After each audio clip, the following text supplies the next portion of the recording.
The nostalgia, the magic, the memories, the madness, the things Jen and I want to tell Josh tomorrow as the new CEO of the Walt Disney Company. And as our friend.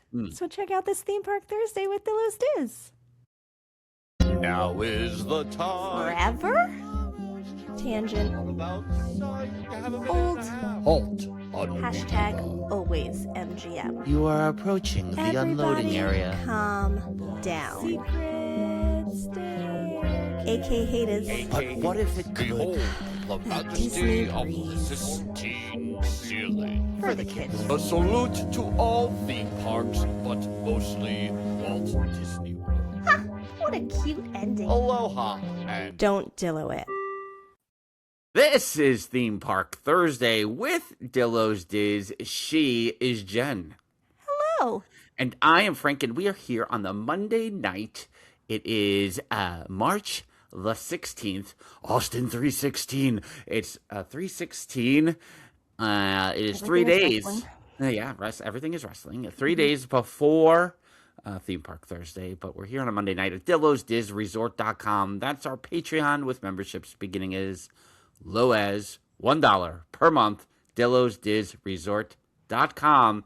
Also realizing like I haven't recorded a podcast because we had some episodes backloaded and then I had oral surgery. So I'm like getting used to talking for real now. Yeah, how's that going for you? It's great. I don't think I should go into the details about No, what please happened. don't. The people don't need to know the details. No. No, one needs No, to let's know just that. say I had a little work done on the inside of my mouth and A my little. face. And my face. My face. There's a face. That could be a whole other level of Dillos Diz Resort if you want all the details.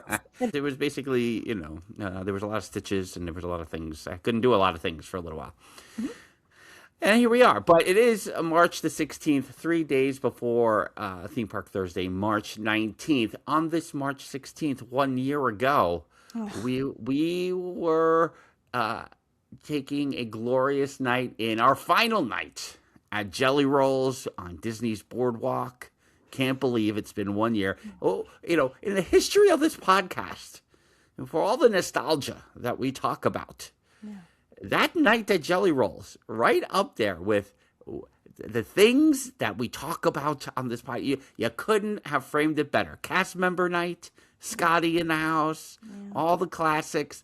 The last video I recorded on my phone that night, da da da da da da da. It checked all the boxes, touched all the bases. Yeah. And that's not us not talking about something. That's actually the song that was played. Yes, it wasn't a hot button topics song or anything like that. It was actually "You'll Be Back" from Hamilton. I can't believe. First of all, I can't believe it's been a year. I think this was it last night or this morning. I don't know. I was reminding the kids. I was like, you know what I was doing? And then I went to Blizzard Beach by myself, and then I ate Sanaa by myself, and then I took a nap. And then I was like, good times. Glorious. And I had a Dole Whip by myself. Here's, we talk about, we have to talk about our meetup soon, like this week, and whether, it's happening this year, especially Jeffers, who's sweating up in Canada right now. It may still be freezing temperatures up in Canada, but Jeffers is sweating. Yeah. Because he knows it's not much time left for him to plan his time off. So we have to talk about our meetup.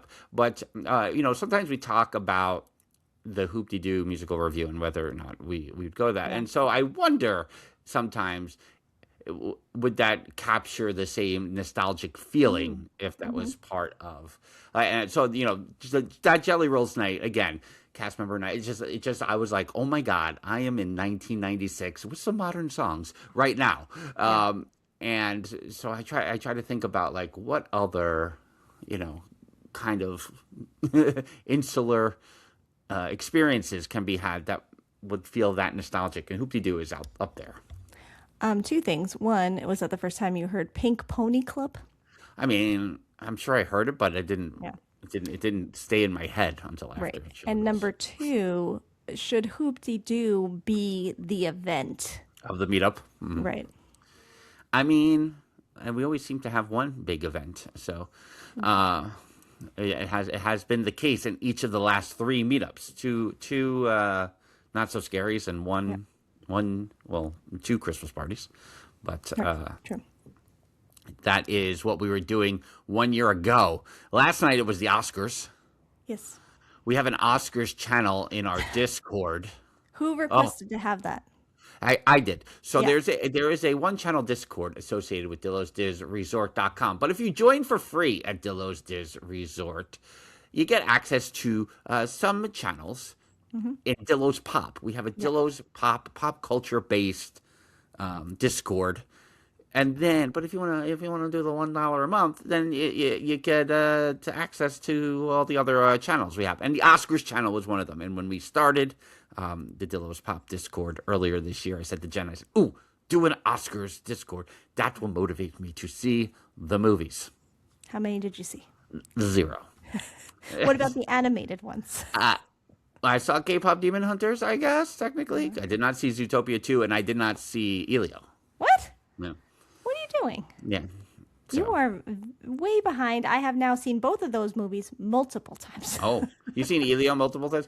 Here's my, and this will maybe segue into what we're Maybe. talking about on this episode of Theme Park Thursday with Dillos Diz. I got a beef because it just came to Disney Plus last week. I'm not saying that K-pop Demon Hunters was undeserving. Obviously, it's a phenomenon in Yeah. 2025. Yeah. So it was a good win for the song. It was for sure. But Zootopia 2 was a very big hit. Yeah. So here's my beef, and maybe I should have put this as one of the things I wanted to discuss today. But we gotta move away or save them for special occasions. That we're calling these Disney sequels with a number after it. Zootopia 2, like it makes it feel. I'm sorry, I'm gonna say it. It makes it feel less than. I feel like, it's just another Zootopia movie instead of like another chapter in the story of these characters. And I grew up on Star Wars, The Empire Strikes Back, Star Wars, Return of the Jedi. Like, right, that's how I grew up. Even though they came out with the episode 4, 5, 6 later, whatever. To me, Star Wars, The Empire Strikes Back, it's still using Star Wars with another title. So, I feel like this continues to hurt the movies in some way. No, are they as good as the originals? We can argue that point. That's a separate thing. But we watch this Frozen 2 documentary 6,000 times. Yeah. We acknowledge that the movie is good, but it's never going to be held in that high regard of the first one. Is it a better movie? Not necessarily, but I think Frozen and the number 2 hurts it. And I don't know, what are you going to call it? Frozen Into the Unknown? I don't know, but these are the things that I think about. Now you can counterpoint and say, Monsters University. Maybe they should have just called it Monsters Inc. 2. I get it, but I wanted to see what your thoughts are on that. Yeah, I mean, immediately what came to my mind was Wicked for Good. You went to Star Wars, I went to Wicked. Right. I don't know. I think it's a good point that they could very easily come up with different titles for each. I understand the numerical. Well, I understand the numerical for certain things, like Toy Story. Correct. They are kind of telling things in a time. They're timing those things. Andy's getting older, and now Bonnie, and so to me that makes a little bit of sense to then go 1, 2, 3, 4, and clearly has not hurt the movies because we love all the Toy Story movies. So I don't know that that's hurt that, but I do agree. Like Frozen 2, completely different story than the original Frozen. You are continuing with the characters, but you're telling different things. So I do agree. And something like Zootopia, I could also see them having it. I feel like the Cars franchise, the 11-year-old has been going down a Pixar rabbit hole lately and has been looking up then how the rankings of Pixar movies are out in the world, and whether he agrees or disagrees. But a lot of the times those Cars movies are pretty low on the list, especially 2 and 3. Right. And I do feel like those movies really kind of get brushed off. So I think if it makes sense to the story like Toy Story, where you're telling things within a certain amount of time, maybe the numbers work. If you're telling a completely different story, then there shouldn't be a reason to then be like Frozen into the unknown. But then back to your point about monsters. Yeah. I don't know that Monsters University is as much of a thing as Monsters Inc. was. So yeah. It's Bottom line, I don't know. I'm not making a decision right now. Yeah. And Lewis is saying, or could they at least give it Zootopia 2 better together? Or, Right. and I think is that a middle ground? Sure. I think of, we saw The Godfather 2. Yeah, it's The Godfather Part 2. Thank you. The Godfather. The Godfather. The Godfather. Again, please excuse as I adjust to talking Do you normally want to see the X-ray again? You want to show me the X-ray? Don't make me get the X-ray out. The Godfather Part 2.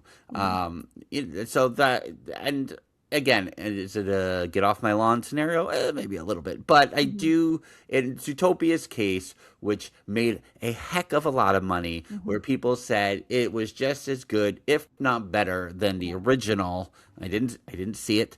I need to watch the first one again before I see the second one again, because the first one didn't stick with me the first couple times.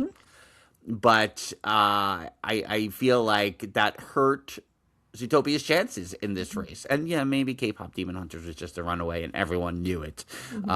So it might not have mattered. But I wanted to bring up that point because it's been in my brain a little bit lately. Yeah. Anything else at the Oscars jump out at you? Let's see. Oh, I mean, this is something I was going to bring up. And I still will in our actual topic of this. So, but I'll just touch briefly. This has nothing to do with the actual award ceremony and everything to do with the commercials, which is the Disney Cruise Line commercial. Did you cry? I didn't cry, but I felt like I saw another one earlier the weekend, and I wanted to go back and watch it beforehand. That was also very sentimental and sad. And I was like, what are we doing? What are we doing at Disney Cruise Line with... I mean, it was. I was like, I was describing it to the 10-year-old on the walk to school this morning. She was like, "Oh," so like, I hope I'm never gonna be like that. And I was like, "Okay, you better not be. We better still be walking to school every day." It's fine. It's all fine.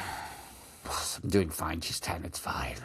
I think Mr. Snidillo was like, "Don't let Papa Dillo see this." Oh my God, I can't even. I mean. If Papa Dillo would allow us to sneak content of him from time to time, we would have to do a secret recording of him watching that.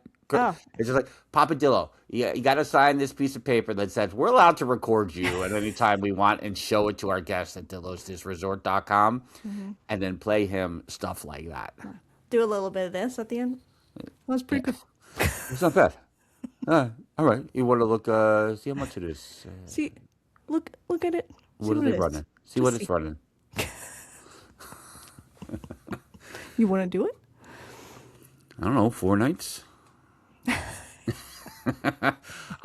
So yeah, really well done by with the DCL commercial there. But the Oscars themselves, I don't know that I have much to say. I did not see any of the nominated movies except for the animated ones, and not all of those.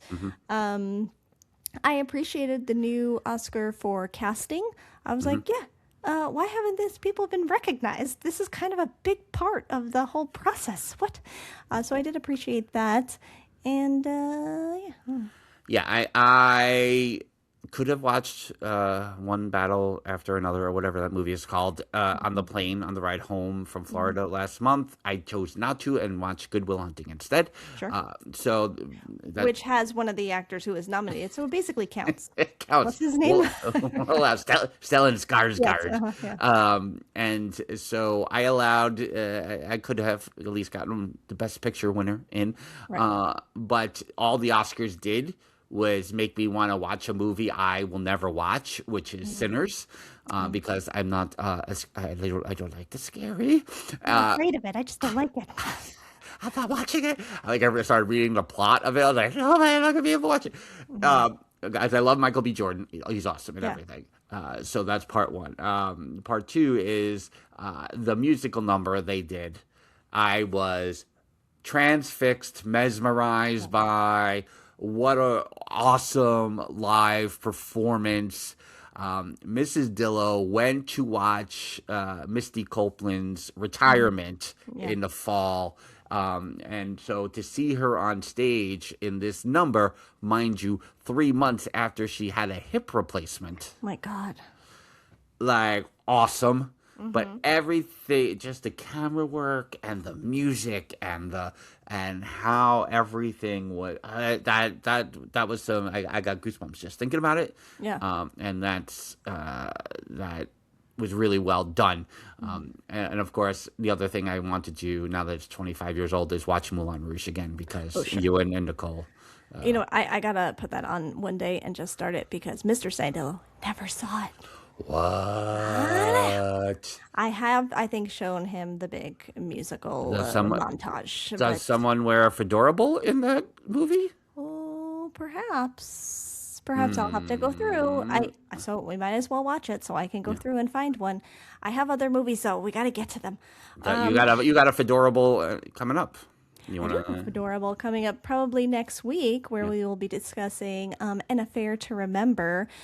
I went back and forth, and then I just started overthinking it for too long, and I was like, "What are we doing? I just have to start and just do a movie." And so, why not start with An Affair to Remember? And then I have a list going where I know the movies that I've already confirmed. There is a Fedora, and then I have others that I still need to look into. But I'll add Moulin Rouge to the list then. And if you're listening or watching for the first time, we did something called the Forever 44 Fedora Club.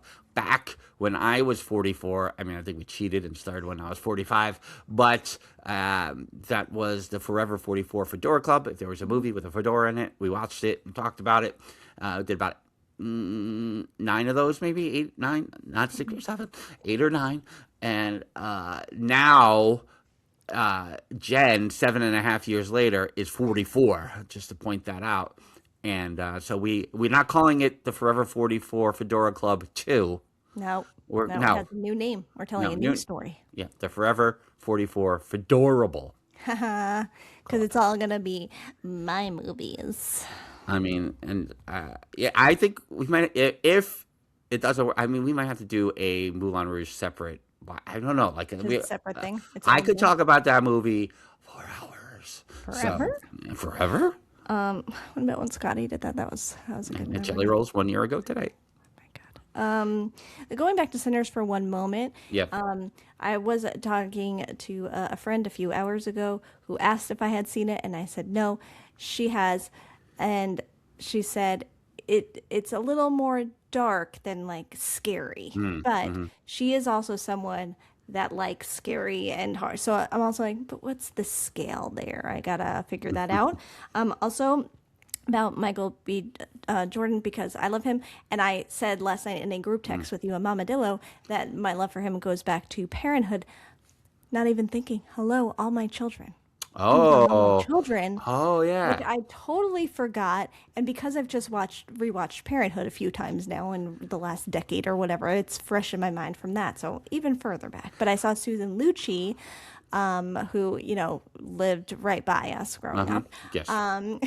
She had posted and put I was like, oh yeah, and I totally forgot about that. Susan Lucci's daughter also used to. Jeffers ever saw Moulin Rouge? What? No. Susan Lucci's daughter used to come into the Sam Goody I worked at all the time. Oh, interesting. I saw her at a pool one day. Yeah, That's all. and scene. And Jeffers never saw Moulin Rouge. Oh, gosh, we gotta do some. I think we might have to do like a Moulin Rouge special. I don't Yeah. know. And then Michael B. Jordan. And Parenthood is a show. I don't think I watched them all. Whenever it was on, I watched. Right, but I didn't like DVR or watch them in sequence or any. But if it was on, I watched. Yeah. I feel like I gotta go through it all someday, but I don't know if I can handle it now. Yeah. There are certain episodes of Parenthood. There are two. Oh God, how it ends. Okay, but there are two moments in that show. If you don't cry, I don't even know what I'll do.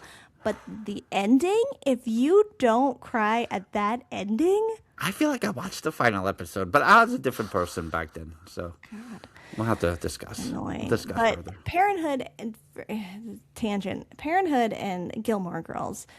Gilmore Girls is kind of just on constant repeat. Oh, I have a totally separate story about that too. Okay.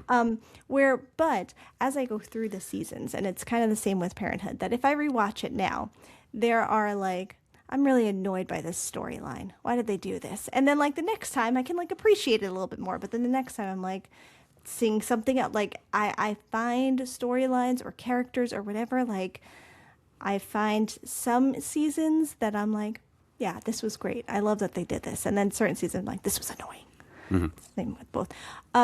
Side tangent. I might edit this part out because this is so unnecessary. You must. But okay. So we're watching Gilmore Girls the other night, like we do, and before we go to sleep. And in one of the scenes, there's like a group, and there's like a sound guy, totally crouched, but you see him in the scene with the headphones on, and he's like, Mr. Dillo spots him, and we're like, what? So we go back, rewind it. Separate. There is this woman on TikTok, Valerie, I can't remember her last name, but she was costuming for Gilmore Girls. So she does a lot of behind the scenes stuff about Gilmore Girls, or she'll talk about these specific, like the lighting was weird in the scene or what happened over here. And so I go to TikTok to go, oh, I have to go like post this somehow to get it to her. She's live when I go on to TikTok. This is all, Gilmore Girls is now paused. I've taken a photo and in real time. So now she's live. So I go into her live.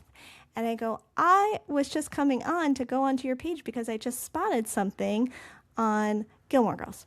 She's like, hi, Jen. Are you, oh, where are you from? Oh, are you Disney mom? Or Mr. Zidillo was like, what is happening? What is going on? And then she's like, oh, you just found the scene. The best way to do that is just like to leave a comment on one of my videos with the picture. And as soon as I can, I'll try to get to it and do the video about it.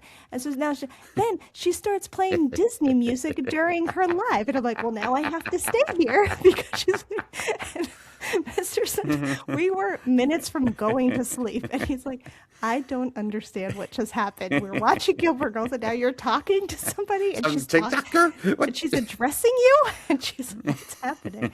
Like, this is how I roll. So she hasn't done the TikTok yet, but maybe she did, comment, but maybe soon. I'll let you guys know if she does it. Something is weird. Again, what is this timeline? But I also on TikTok saw, I don't want to, if anybody has not watched this Sopranos, I don't want to give it away, but someone falls backwards in a chair at some point. And in that, you now can see a stagehand's hand kind of guiding the chair back from under the table. That's funny. And I'm like, how in the 20 years that I have seen this show, how, like, I know high def changed a lot of things, like, especially, as a wrestling fan, like, wrestling changed because of high def. But also, however, a lot of these older shows transferred from streaming to whatever, the aspect ratio. I think it's the aspect because TVs were just the square box and now they're like the long form thing. It's nuts to me. Yeah. How many errors there are in things. Like, you see like the inside of the Walsh bedroom on 90210 a couple of times. Like, what? Yeah, there's a lot of shows now where you're just like, that's a boom mic. That's just a big mic right over them that it's not even hiding anymore. Yeah, it's crazy. Oh, that was an appropriate tangent. as we move into the main portion of the podcast episode here. At least we started out with some Disney talk and Walt Disney World talk. But as this theme park Thursday is March 19th, that means we're more than 24 hours into the new era of Josh D'Amaro as CEO of the Walt Disney Company. Prior to Josh D'Amaro, we had Bob Iger, we had Bob Chapek, we had Bob Iger.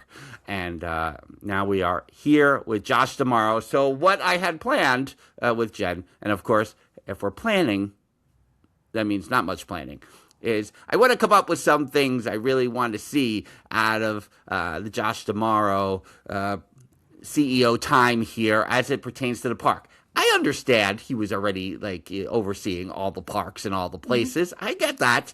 But now that he's the big cheese, so to speak, I want to focus on some topics, some things that we want to see and maybe expand on them a little more. I told Jen I wanted to write down 10. I wrote down 5, which is just as well because we're already 30 minutes into this podcast. Jen, did you write down any? I did. I did. Good. Once you were like, I only have 5. I was like, let's see what I can come up with. So I also have some things. So I also have some things, and and I'm sure we will get into more tangents because, as Jeffers mentions in this chat, it's a little Dillos madness tonight, and this is what happens when we don't record in front of the resort for 2 weeks. That's right. For 2 episodes. That's right. Now. There's no filter today. I wrote down 5 things. If Jen and I are going to repeat any of these 5 things, then at least we'll save you all some time. You want me to go first? Sure. Okay. So shockingly, I have an Animal Kingdom topic to talk about first. Yeah. Mm-hmm. So I am here to say that the time has come for there to be another nighttime spectacular at Disney's Animal Kingdom as we're moving closer and the construction and all the fun things happening for Encanto and for Indiana Jones. They need to do something to keep everyone in the park all day long. Because, we like our mornings in the Animal Kingdom. Mm-hmm. Nomad Lounge for lunch. Yep. And then we're out. Which, by the way, just as a side note, kids saw a picture of, Bluey's coming to Animal Kingdom. Mm-hmm. And they saw it and they were like, why does Bluey look like that? I don't want to meet Bluey. I was like, well, she's going to be in Animal Kingdom and over by Conservation Station. And that's usually where the animation experience, and they're like, well, we're not going over there. And I was like, well, the animation experience is now moving to Hollywood Studios. So yeah, we probably wouldn't go over to Conservation Station anymore.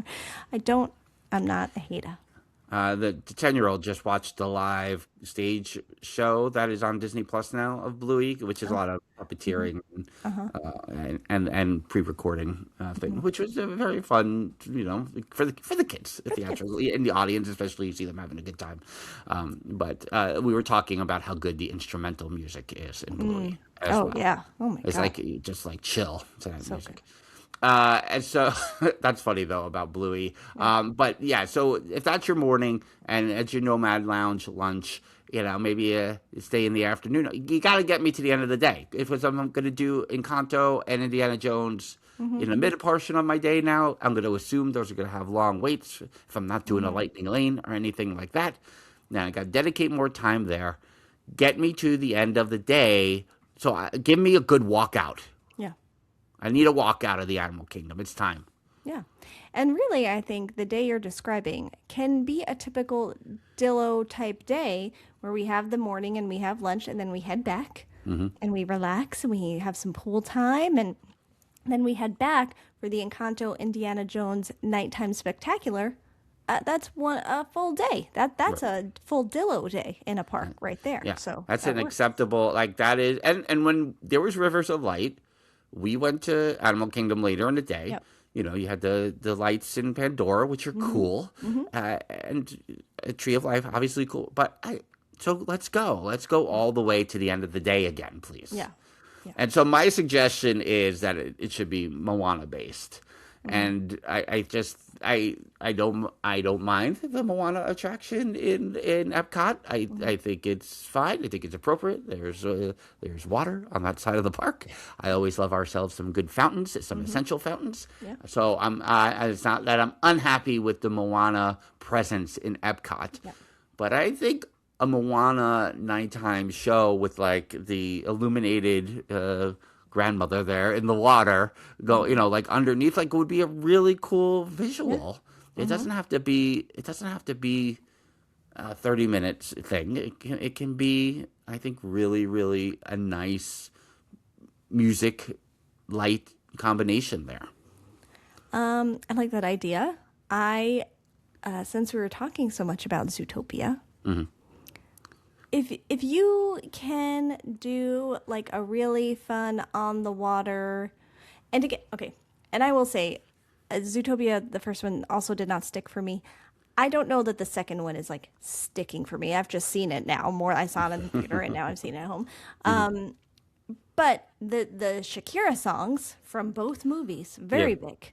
And so if you have this like fun, colorful show on the water where you're also incorporating those songs, I think that could be interesting too, and would fit and would tie into the Tree of Life now and all the things. But I do like the Moana idea as well. So yeah, that could work. All right, I'm going to pass it over for you, presenting the first of your, how many you have. Yeah, I mean, if I can get some general things out of the way as well, I do want to give a shout out to our guest from last week, Barry Jacobson, because he kind of planted this seed in our head by talking about leaning into the nostalgia and that idea of like having the different resorts go back and pull some of their old costumes for the cast members and like kind of representing these different times and these different decades. I love it. I want that to happen 100%. So I do want to make reference to that.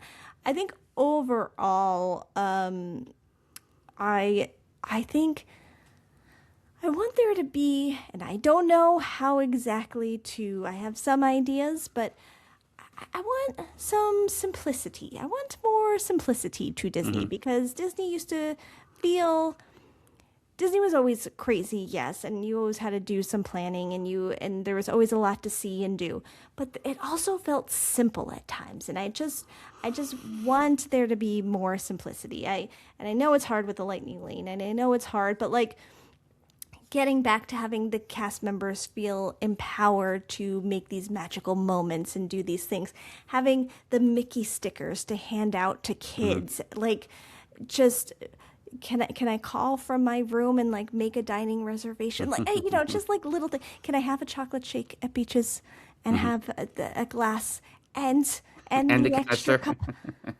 And that's from someone who will probably never have it again, but can we have that back? There are these just simple things that like I think, and it also ties into that Disney Cruise Line commercial, which we were talking about. It's basically, overall, it's a simple concept, and it's family based, but it's just taking you through this timeline of like a father and son, and it works. And it gets you, and it gets people emotional and in their feels and thinking about their family and going, oh, I want to feel that way on a cruise. What other cruise line is giving me those feels?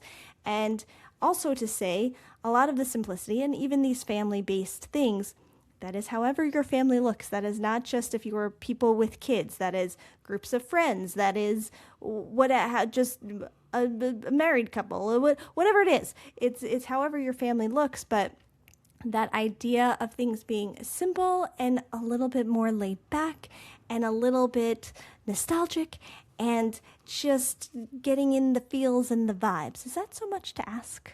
That's like that's the overarching theme, but I'll just start there. I just want some simplicity incorporated back into Yeah. I mean, right. That Disney Cruise Line commercial is basically telling you a walk around our boat at night is just as magical as anything else you will experience that 7 nights, those 4 nights, or whatever it is.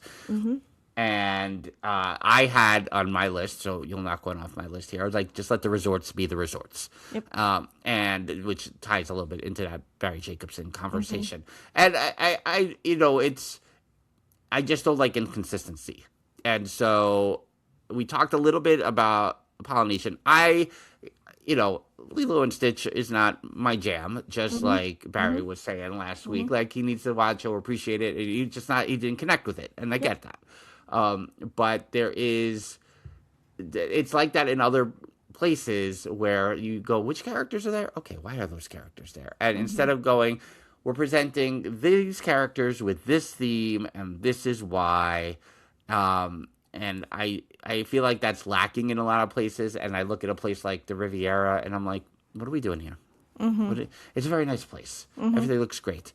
I hear the Topolino's character breakfast is great, but I don't understand how everything ties in together. Like I want all the cool things that are there. I want it to flow from one to another and all fit behind that. And I think that is it's easy to do when you have the Fab Five or For the Five or whatever at the Contemporary or at Beach Club and things like that. But for the others, I think you need to go further than characters are here. This is how much it costs. Have fun. Yeah. And that does tie into the conversation, which we have said many times before, of the idea of the resorts having their own theme. And within that theme, then that kind of was what the breakfast was. And depending on the characters you had, that may fall into, are the characters dressed in a certain way? Are they, Cape May, they have that vibe to them, right? Yeah. So that all ties together. So I agree that I would like to see more of the resorts being the resorts and not having to worry about putting the IPs in. But they have their themes. They all have their themes. So And that's what Barry was saying. He was saying you have this arsenal of characters, so they can go into the theme. Yeah. But let the audience, let the guests understand it from beginning to end of why. And that was the thing with Minnie's Menahui breakfast. Yeah, it's the Fab Five, but in the 80s, when, like I said, when we first went to character dining, it was like random. Pluto, Pinocchio, it was random. But when they went up to, and they worked on what is now Ohana and had Minnie's Menahui breakfast, and it became more Fab Five based, but it was Minnie's, and everyone was dressed Hawaiian, and it made sense. You could do that with so many characters that you have now.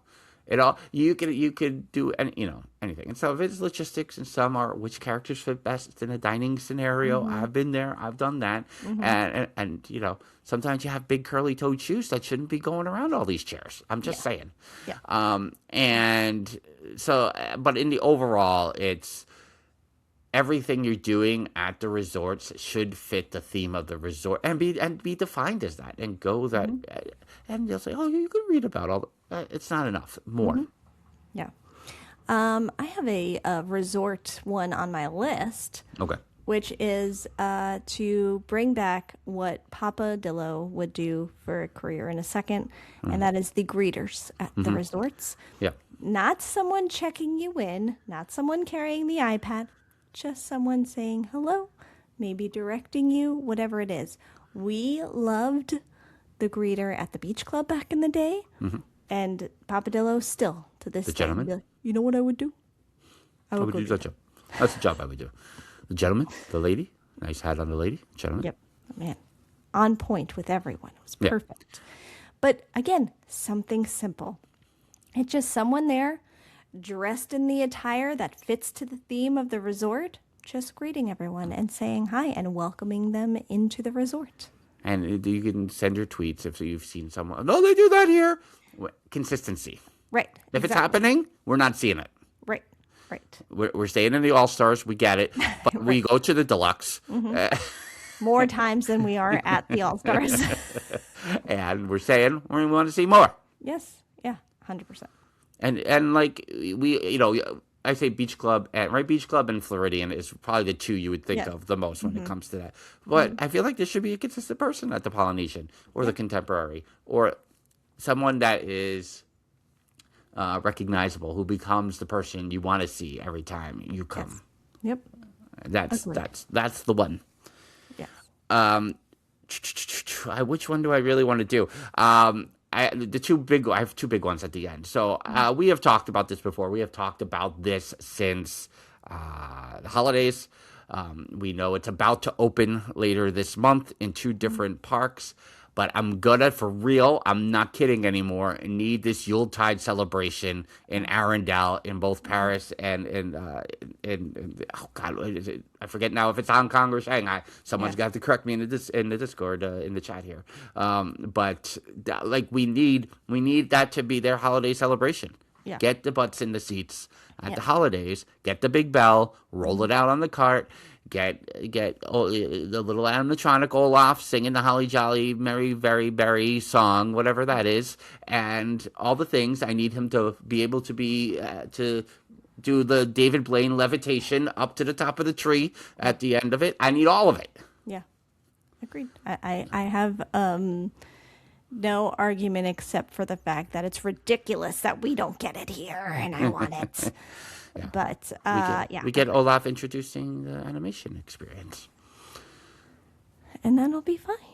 There's still a lot of feelings about. There's a lot of feelings, and there's I a lot understand them. We're empathetic to the feelings. Yeah. If probably there'll be a cutbacks. You could put a guy in there, cutbacks. Yeah. Is a person unemployed now? I don't know the answer to that. But you could have put somebody there.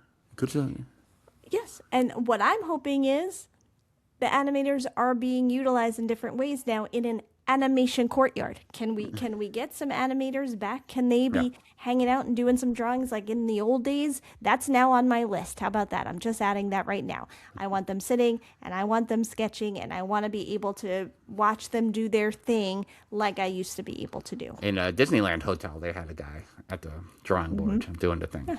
That was Why not that? Cool. I'm going to sneeze, so Okay. you go next. Okay, great. So let's see. Next up, I have. Let me see. Where do I want? I'm gonna do a throwaway one here, and again, simple. Give me burgers and Pinocchios. Ah, yes. How could I not have thought of that one? This is such an easy. I say without knowing anything behind the decision making. This is such an easy thing to give us, and just. Give back. Why did this go away? Why was this taken from us?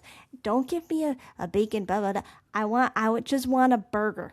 Just hamburger, cheeseburger, that's it. It's like at McSorley's in the city. You get light or dark beer, and that's it. You don't get anything else. I want that at Pinocchio's. Those are the two types of burgers. That's it.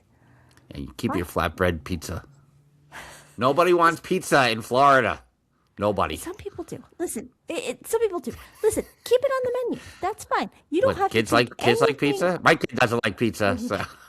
Your kid does not. That is one of the few foods one of my children will eat. You don't have to remove anything else from the menu. Give us back the burgers. Yeah, we just want the cheeseburger. And we want them in more locations throughout Disney in general. That should be a staple in any quick serve location. And especially that I can't go eat at with Sunny Eclipse for a while. I can't eat the food there. I know. I had a hard time. I was there in January, and we got a seat right in front of Sunny. It was actually very nice. They weren't They weren't sweeping the fries from the counter onto the floor. I did mobile order. We what do we say? What we don't see doesn't hurt us. So it's all fine. But yeah, that was just a simple, easy thing. All right, so I don't know which one is bigger. I feel like for us, one is bigger, and for the listening audience, the other one is bigger. So I think I'm going to have to go for us first and say it's time to unlock the whole imagination area in Epcot. It is time to find the Dream Finder wherever he's been hiding. Whether it's a utilidor in Epcot, and those smell. Jen can speak. Smells like hot pockets. Smells like hot pockets. It's all you need to know. And we never saw the Dream Finder again. But it is time to rejuvenate, to revitalize, rebrand, reboost that area to be the greatness that it was, and to bring imagination back to the masses. Listen. Do I need the exact ride and image work? So I need it to be the feeling first and foremost, and that, however that comes to be. But I think it's time to. You got all these other areas operating just fine in Epcot now. We can shut it down for a little while over there and get it going to what we all remember. You got Test Track with the nostalgia. You got the nostalgic elements of Space 220. You got the nostalgic elements in Geo 82. Let's go back to Journey into Imagination. Agreed. Because it is the key. It is the Da Vinci. It's the Da Vinci Code key to unlocking the greatness of Epcot's glory days. Right. So yes, and while you're at it, you want to take a trip to the Wonders of Life building. Listen, if it is full of harmful things at this point, knock it down. I don't think, fine. Yeah. Me and Mr. Sandillo were talking about this building the other day because I was like, the fact that it has been 20 years since I moved back from Orlando. While I was there, that building was not the Wonders of Life building. Right. And I had to pry the doors open while taking groups in to go upstairs to the conference area, and it was just dead inside. Like, that was already happening 20 years ago. And then I feel like there was a little resurgence because they were using that building during Food and Wine. And now I feel like they haven't used that building for Food and Wine in a while. Right. So because I can't get my liquid chocolate and Rose Regali in there anymore. So what are we doing with this building? But that building could also be a fantastic nostalgic thing over there. Yeah, no, and that's a really good point. Like, whatever you got the real estate over there. Yeah, if the building, the interior of the building, the bones of the building aren't good anymore, right? Like, just demo it and build something that you need for the future. Right. Ryan saying Frank should become the new Dream Finder at Epcot. Well, hello there. So glad you could come along. I am the Dream Finder. Do-do-do-do-do-do. Musical notes. What delightful melodies those will make. I love these flights of fancy, searching for sounds, colors, ideas, anything that sparks the imagination. A sunbeam. That's a good one. I'm good. That was Sure. End scene. Can you can go more than that. That's my name is Frank Cardillo, and I am auditioning for the role of the Dream Finder. Hi, here's my headshot. Hi. My monologue is going to be from the original Journey into Imagination. I believe the Imagination Building is the Da Vinci Code. What about science? Science. Whoa, you're able to make your voice echo like that? How'd you do that? Callback? No? Okay. Same as it was in the 90s. Thanks very much. I only ever had one final callback at Disney, ever. Who was that for? Clopan from Hunchback of Notre Dame. This is why we pay our Patreon. Thanks, Jeffers. This is what you're here for. Not only, I mean, to get it in advance like this and see what we cut, keep and cut, Make it happen tomorrow, indeed. We're going to put, maybe on LinkedIn, I put that clip of Frank doing his audition, and we'll just see what happens. In the image works. All right. Do you have anything else on your list? I feel like the last thing I have on my list is what I want to finish with. All right, so I'll do two, and then you do your last one. Do you want to do that? Okay. My second to last one was, listen, on this anniversary of the last time I was at Jelly Rolls, I'd love to say, bring back Jelly Rolls. I know that's a tall order and it's not happening and it's never going to be the same, and fine. But if they wanted to do that, that's also okay. But fine. But currently, the Atlantic Dance building is still Atlantic Dance. It's still standing there. Bring back Swing Night. Yeah. Bring back Swing Night. Something simple. Something, It's everything that's old is new again. People are very into the nostalgia. That is double nostalgia because swing night at the boardwalk is 90s, and then it's just swing in general. So you have double nostalgia there. Put it back in the building. I feel like anytime people post about nighttime entertainment, and it's not in big offerings, it's in small offerings at Walt Disney World these days, that I'm like, who are people looking at this, that everyone wants the nighttime entertainment? Do you want them to go to Disney Springs? You want them, I mean, sure, there's not a lot at the boardwalk right now, but you got the entertainment on the boardwalk. Like, will you put something there? People are drawn to this stuff all the time. It's part of what shapes the bigger experience for them. They're just as much going for the walk around the cruise ship as they are about the boat itself. We talk about, on our cruises, the funnel vision, everything. Like, there's all these little elements that make up for it. So, but if you don't have them, the Adventurers Club, Jelly Rolls, Citizens of Hollywood at night back in the day. All these things that have gone over the years, but they are little things that complete the experience for people. They fill in gaps where people are like, well, we didn't have time to do all the things. We just had to keep coming back to the resort. But if you caught some entertainment at the resort, then maybe it made up for it a little bit. Yeah. That's what we were talking about with the electrical water pageant. Yeah. You closed the parks down early, okay, but I'm getting this cool little show on the water. I'm fine. Yeah. I mean, I want to see if there's bulbs that were given away on eBay or anything. I mean, I need to look into that a little bit. Look that up.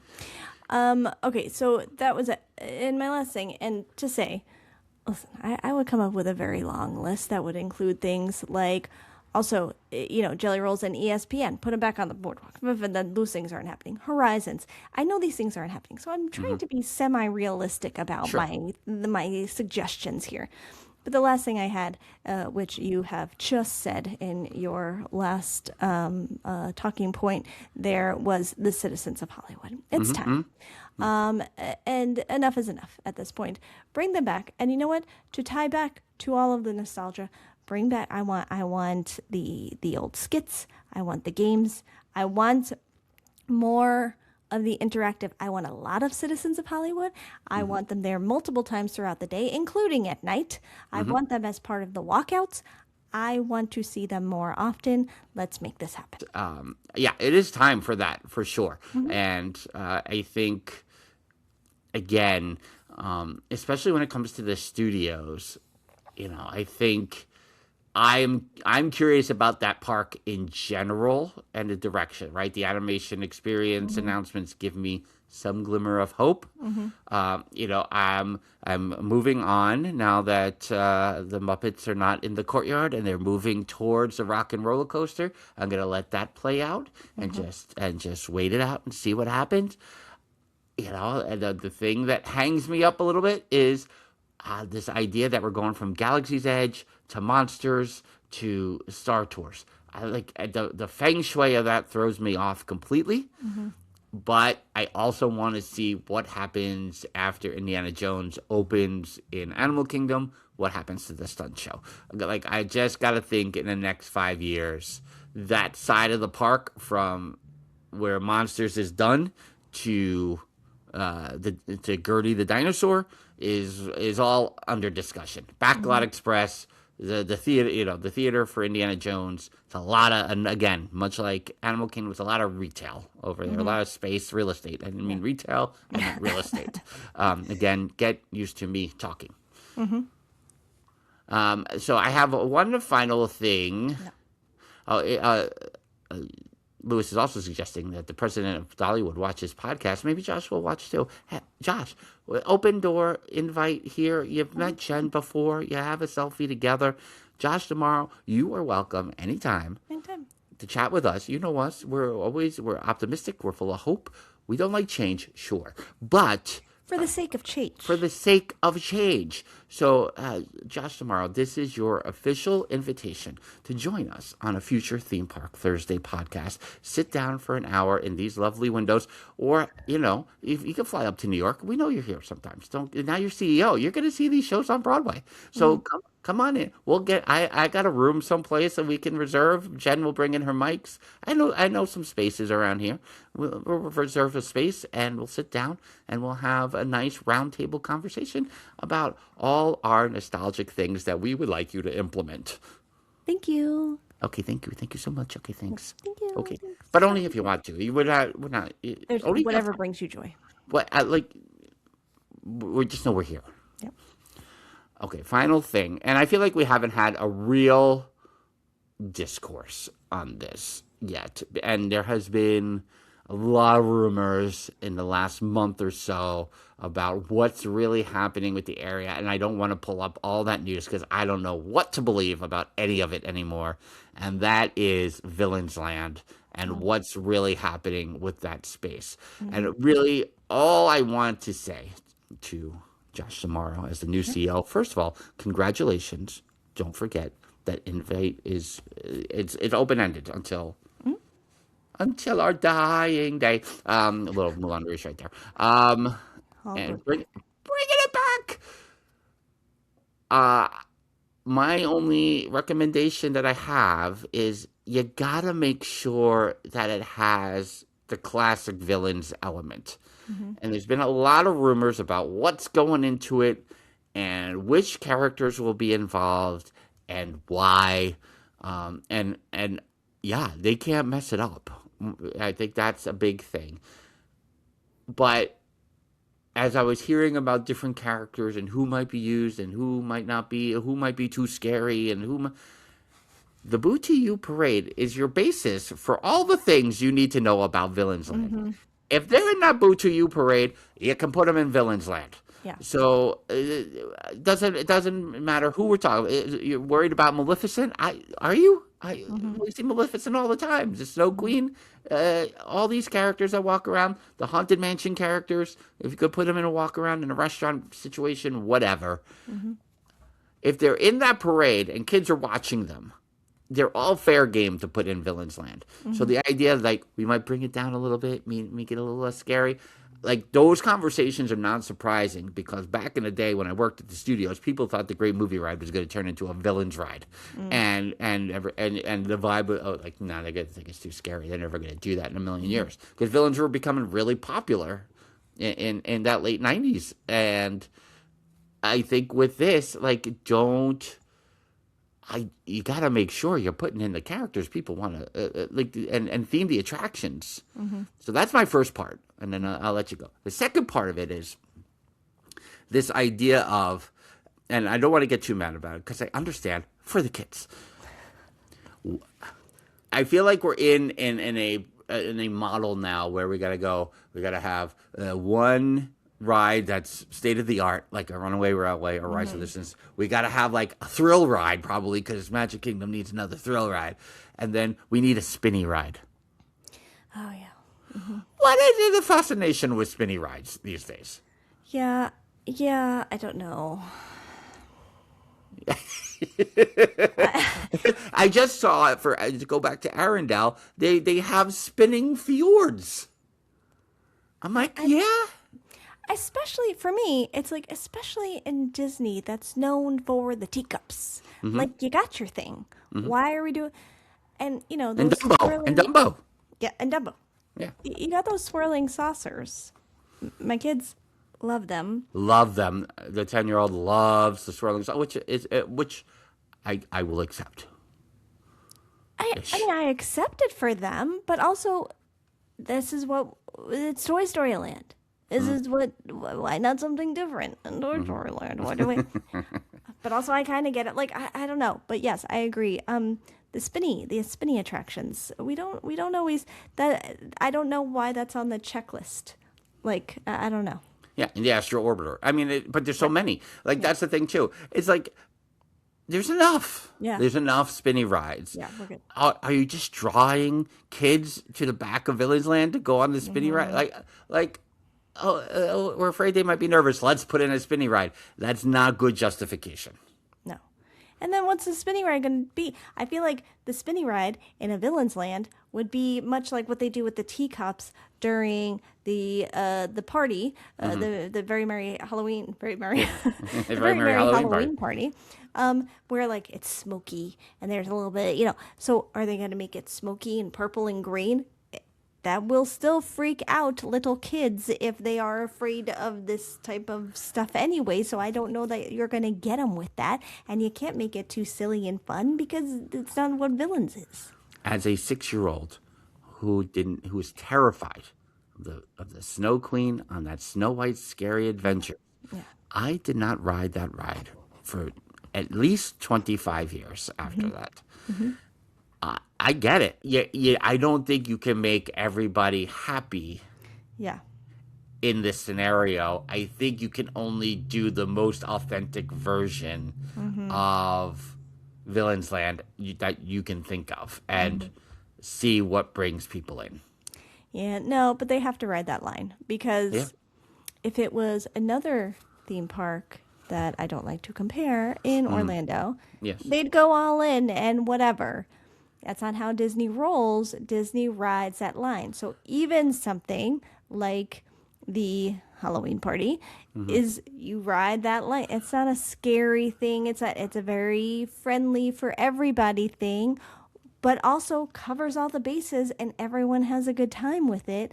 So they're gonna have to at least try to do that with Villain's Land. They can't make it too much. They can't. I mean, I think we're saying the same thing, and I don't mean to say, like, it shouldn't be for the kids. Kids are not welcome in Villain's Land. Did you hear Frank from Dillos Disney said kids are welcome in Villain's Land? He also said strollers shouldn't be in the parks. I don't know. I'm also going to show all those kids my x-ray of my teeth. Okay, so I retract the statement about the children, but obviously I got a 10-year-old, I understand, but they should be looking at what works for not so scary and just apply it to. They shouldn't be thinking like, how do we make it less? But that's what they're doing. They got to cover all the bases with everybody and try to make it for everybody. But it shouldn't be, oh no, this is too scary. It should be with the idea of it should. I feel like the approach is negative instead of being, oh, well, we can't do it like this. Right. I feel like the approach should be, we have to do it like this, which is what worked for not so scary. Okay, how do we transfer that over here? Right. I don't think random characters from some of your second-tier Disney movies. I'm not naming any names. It's my favorite Disney villain. Well, now that Frank has a 10-year-old and she's a Disney adult, he's completely lost sight of everything. My kid is going in there because Disney adult now, so do whatever you want in Villain's Land. See if I care.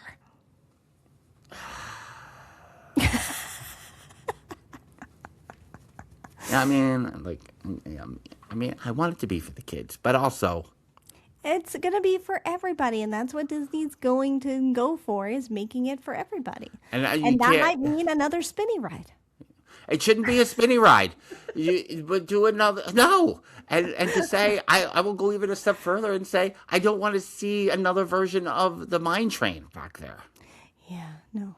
The mine train didn't work. Find a third thing. I mean, we can say the mine train didn't work, and that mine train line is never short. You know what what's wrong? I'm going to tell you. You got to do. You know what you should do? You know what? Here's what they should do. Why don't they just do that? I feel the Papa Dillo just surging through my veins right now. What are they gonna do for the kids? I think there's got to be a coaster. I think 100%, and not a kids coaster. I think okay with me if it's a kids coaster. Don't put another trot in there. I'm not saying you got to do the Velocicoaster in there, okay? But I think you need a coaster of some kind. You need a runaway railway type ride where it's a litany of villains throughout the ride. and then the third ride, and I'm just gonna say it. Why don't you do a Mr. Toad's Wild Ride 2, where you got Disney villains and Mr. Toad's trying to get away from all of them, and then you end up with Hades at the end. It's my suggestion right there. All the kids will walk out traumatized. So, Here's how I know that you are all amped up. Mr. Toads. Why did you get Mr. Toad in there? Yeah. Get Mr. Toad. That's how you know we're over an hour here. Yeah. I told Mrs. Dillo, we should go in an hour because we'll be done by 9:30. I had to talk about Mr. Toad, so I had to talk about Mr. Toads, and I had to talk about forget these kids. Get them out of here. This villain's ride needs to be for adults. Well, regardless, we want to see Villains Land be the best Villains Land, the most authentic Villains Land possible. And that will wrap up this love letter to Josh tomorrow. Please come on our podcast. So much editing. The clip. I gotta really single out that one clip. So much editing. That will wrap things up on this chat edition of Theme Park Thursday with Dillos Diz. We're in all the places. And you can follow us there. You can subscribe on YouTube and watch the madness ensue. Speaking of Dillo's madness, the people have been clamoring all month. Where is Dillo's madness? Hashtag Dillo's madness. Where is it? When will it happen? The letters don't stop. Just to say, it's like the end of Miracle on 34th Street, where people are just dumping mailbags on top of... Exactly what it looks like in the P.O. box right now. Yeah, that's right. Jen hasn't been to the P.O. box. I said, don't go to the P.O. box until next week when we get our Mickey Mouse Club books. That's we have a P.O. box. It's in our show notes. Check it out. Write to us anytime. But just to say, there is a Dillo's Madness in my head. We have at least one more Thursday in March for me to announce it. We'll see where we are next week with that. It's in my head. Maybe we'll announce it during the Fedorable recording when I decide when we're doing that. Maybe during the Fedorable recording. So stay tuned for that. How good is it to be back at DillosDizResorts.com after some time away and minor surgery to talk about all the things that we love about the Disney parks on Theme Park Thursday with Dillos Diz. That's what we just did. Until next time, she's Jen, and I'm Frank. Bye-bye. Deuces.